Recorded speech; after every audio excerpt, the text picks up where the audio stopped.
Historical, what's the difference and which should I use?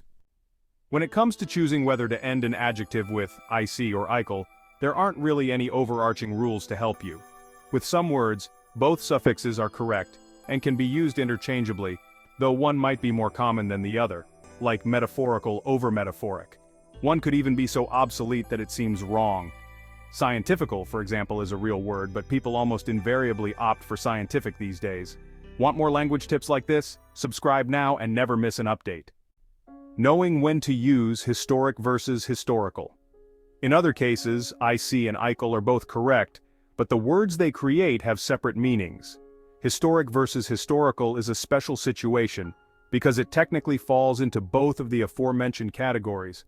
According to the Oxford English Dictionary, the two terms both mean relating to history, concerned with past events. They also both mean having or likely to have great historical importance or fame. In short, anything you describe as historic can be described as historical too. However, as Grammarly explains, historical and historic aren't necessarily considered synonyms in modern usage. Historical is most often used in the relating to history sense, historic in the great historical importance sense. If, for example, you mention a historic moment, people will likely understand that you're talking about a moment that made history because it was so important or noteworthy. If you mention a historical moment, on the other hand, people might just assume you're referring to a moment that happened a long time ago. Alright, let's look at some real-world examples of how historic and historical are used. Here's one. Queen Elizabeth II is poised for another historic milestone, an unprecedented 65 years on the throne. That's from the Chicago Tribune back in February 2017. Another one goes, the Grand River Dam Authority is preparing to break ground on its new combined cycle generation plant, and students from Oklahoma. Public power communities are helping to commemorate the historic occasion. That was reported by the Sequoia County Times in January 2015. Now let's check out a couple of examples for historical. The Washington Post wrote in May 2015, historical figures imagined and real, from Orpheus to Marie Antoinette, favored the harp above other instruments. And here's another. In the 1970s, the Tarpon Springs Area Historical Society turned the building into a public history museum and a home for historical archives. That was in the Tampa Bay Times, June 2013.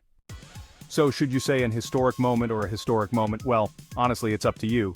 According to Merriam-Webster, a or an were originally used in front of those words because the H wasn't pronounced at the time. But that's not really the case these days, and actually, using in before H words has almost completely died out. You might even get a few eye rolls if you try to bring it back in casual conversation.